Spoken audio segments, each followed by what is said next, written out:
Hi everyone. ఈరోజు మనం batch management గురించి తెలుసుకుందాం. బ్యాచ్ మేనేజ్మెంట్ అంటే ఒక మెటీరియల్కు బ్యాచ్ను అసైన్ చేయడం అనమాట. దీనివల్ల ఏమవుతుందంటే ఒక ఫుడ్ రిలేటెడ్ ప్రోడక్ట్ను మనం తయారు చేసినప్పుడు, అది బల్క్ క్వాంటిటీలో తయారు చేసినప్పుడు మనం బ్యాచ్ ఇవ్వడం వల్ల ఒక 4 days 5 days కంటిన్యూగా ప్రొడక్షన్ చేసామనుకోండి. ప్రొడక్షన్ చేసినప్పుడు 1 dayలో 1 షిఫ్ట్కు ఒక బ్యాచ్ కింద మనం అసైన్ చేసినప్పుడు ఏమవుతుందంటే మార్కెట్లోకి వెళ్ళాక ఏదైనా బై మిస్టేక్ ఆ ప్రోడక్ట్ లో ఏదైనా డిఫెక్ట్ ఉన్నా ఏదైనా ఉన్నా ఆ బ్యాచ్ కి సంబంధించిన మెటీరియల్ మాత్రమే మనం రిటర్న్ తెప్పేయగలుగుతాం అనమాట, మాక్ రికాల్ చేసి. ఇది బ్యాచ్ వల్ల మనకు ఉపయోగాలు. మళ్ళీ బ్యాచ్ వల్ల ఏమవుతుందంటే ఆ బ్యాచ్ ఎంఆర్పి ఏంటి, ఆ batch particular production date, particular expiry date ఇవన్నీ అసైన్ చేయవచ్చు. ఆ బ్యాచ్ యొక్క షెల్ఫ్ లైఫ్ ని కూడా డిసైడ్ చేయవచ్చు అనమాట. ఇవి బ్యాచ్ వల్ల ఉపయోగాలు. ఈ బ్యాచ్ వచ్చేసి ప్రొడక్షన్ టైంలోనే ఇస్తాం కాబట్టి ఇది పీపీ ఎస్ఏపి పీపీకి సంబంధించిన మాడ్యూల్ అనమాట. పీపీ అంటే ప్రొడక్షన్ అండ్ ప్లానింగ్. బ్యాచ్ అనేది మనం ఎక్కడైతే ప్రొడక్ట్స్ రెడీ అవుతుందో, ఫ్యాక్టరీ కావచ్చు, ఏదైనా ప్లాంట్ కావచ్చు, ఇంకేదైనా కావచ్చు. ఇప్పుడు మనము బ్యాచ్ మేనేజ్మెంట్ లో కన్సల్టెంట్ కి 4 స్టెప్స్ ఉంటాయి. ఆ కన్సల్టెంట్ 4 స్టెప్స్ తర్వాత మనకు ఎండ్ యూజర్ స్టెప్స్ రెడీ ఉండడం జరుగుతుంది అనమాట. నేను ఇప్పుడు ఆ కన్సల్టెంట్ స్టెప్స్ గురించి మీకు వివరిస్తాను. కన్సల్టెంట్ స్టెప్స్ వచ్చేసి మనం పాత్ ద్వారా, మనకు టీ కోర్స్ ద్వారా 2 విధాలుగా చేయొచ్చు. కాబట్టి నేను ఆల్రెడీ పాత్ మీకు నోట్స్ అసైన్, ఈ నోట్స్ ఏదైతే ఉందో డిస్ప్లేలో లింక్ లో ప్రొవైడ్ చేస్తాను, మీరు అక్కడ నుంచి డౌన్లోడ్ చేసుకోవచ్చును. నేను డైరెక్ట్ టీ కోర్స్ ద్వారా మీకు చూపించడం జరుగుతుంది. మీరు పాత్ త్రూ చెక్ చేసుకోవాలంటే చెక్ చేసుకోవచ్చును. ఎస్ఏపిలోకి వెళ్లే ముందు మీరు నా ఛానల్ సబ్స్క్రైబ్ చేయండి, లైక్ చేయండి, షేర్ చేయండి ఫ్రెండ్స్. మొదట మనం యాక్టివేట్ బ్యాచ్ స్టేటస్ మేనేజ్మెంట్ చేయాల్సి ఉంటుంది. కాబట్టి దానికోసం టీ కోడ్ వచ్చేసి ఓఎంసిఎస్ ఎంటర్ చేసిన తర్వాత ఇక్కడ జస్ట్ 2 రేడియో బటన్స్ ఉంటాయి. ఆ రేడియో బటన్స్ లో ఒకటి యాక్టివేట్, ఒకటి ఇన్యాక్టివేట్. నేను ఆల్రెడీ చేస్తున్నాను కాబట్టి యాక్టివేట్ కు టిక్ ఉంది. మీరు యాక్టివేట్ అనే రేడియో బటన్ సెలెక్ట్ చేసుకొని సేవ్ అవసరం ఉంటుంది. సేవ్ చేసిన తర్వాత బ్యాక్ చేయండి.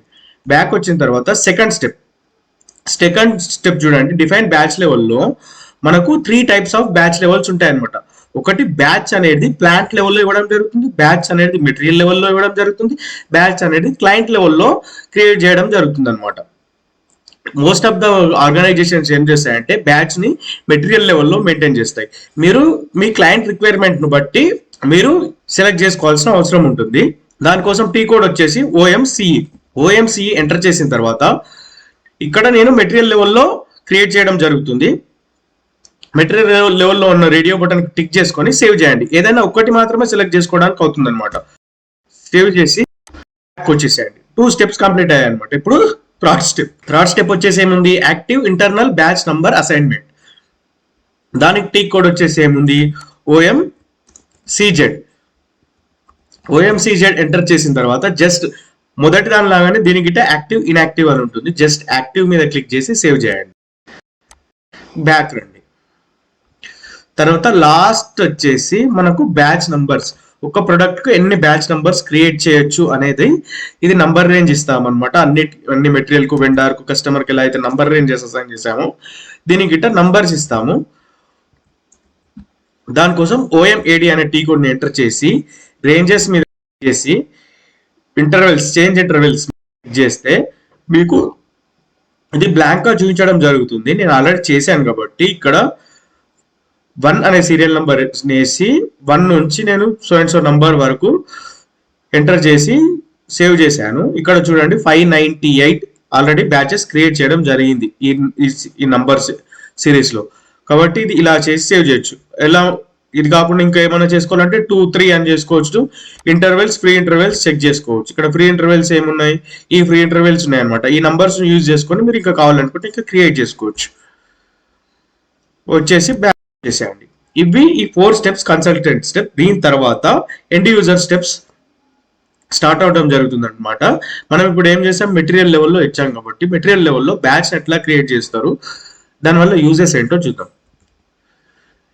బ్యాచ్ క్రియేట్ చేయడం కోసం MSC1N, బ్యాచ్ చేంజ్ చేయడం కోసం క్రియేట్ చేసిన తర్వాత దాంట్లో ఏమైనా మిస్టేక్స్ ఉన్నా, ఇంకా లేదంటే మన రిక్వైర్మెంట్స్ వేరే ఉండి చేంజ్ చేయాల్సిన అవసరం వస్తే MSC2N, అలాగే డిస్ప్లే చేసుకోవడానికి 3N, ఇంకా వేరే ఏమైనా చేంజెస్ ఉంటే MSC4N అనమాట. మీరు ప్రతి ఒక్క టీ కోడ్ ను ప్రాక్టీస్ అప్పుడు ప్రతి ఒక్క టీ కోడ్ ను యూజ్ చేసి చూడండి. MSC1N ఎంటర్ చేసి వస్తే ఇక్కడ ఇలా చూపిస్తుంది అనమాట, material number, batch, plant, storage location చూపిస్తుంది అనమాట. నేను మెటీరియల్ లెవెల్లో క్రియేట్ చేసిపోతున్నాను కాబట్టి నేను మెటీరియల్ ఇస్తున్నాను. మెటీరియల్ ఇచ్చి బ్యాచ్ అనేది ఎలా ఉండాలంటే ఆ బ్యాచ్ని చూడగానే అది ఏ డేట్లో, ఏ ఏ మంత్లో, ఏ ఇయర్లో, ఏ లొకేషన్లో, ఏ షిఫ్ట్లో ఇట్లా ప్రొడక్షన్ అయింది అనేది మనకు క్లియర్గా చెప్పగలగాలి. అందుకని నేను ఏం చేస్తున్నానంటే బ్యాచ్ అనేది డేట్ ఫార్మాట్లో ఇస్తున్నాను. బ్యాచ్ అనేది 10 డిజిట్స్గా ఇచ్చుకోవడానికి అవకాశం ఉంటుంది. 10 డిజిట్లో నేను 10 డిజిట్స్ 6 డిజిట్స్ను డేట్ కింద కన్సిడర్ చేస్తాను. అది ఎలా అంటే ఈరోజు డేట్ 20 అనుకుంటే 20 డేట్గా ఇచ్చాను. ఫస్ట్ 2 లెటర్స్ డేట్, తర్వాత 2 లెటర్స్ మంత్ 07 ఇచ్చాను, తర్వాత 2 లెటర్స్ ఇయర్ అనుకుంటే